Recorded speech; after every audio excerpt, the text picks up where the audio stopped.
You ask Tiger to solve. This deals with linear equations with one unknown. The final result is a equals 5/3. Let's solve it step by step. Simplify the expression. Find the greatest common factor of the numerator and denominator. Factor out and cancel the greatest common factor. Group all constants on the right side of the equation.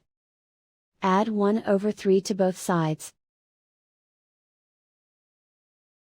Combine the fractions. Combine the numerators. Reduce the zero numerator. Simplify the arithmetic. Convert the integer into a fraction. Combine the fractions.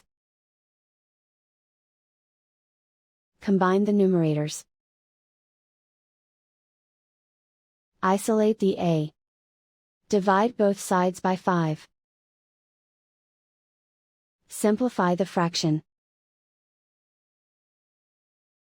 Simplify the arithmetic.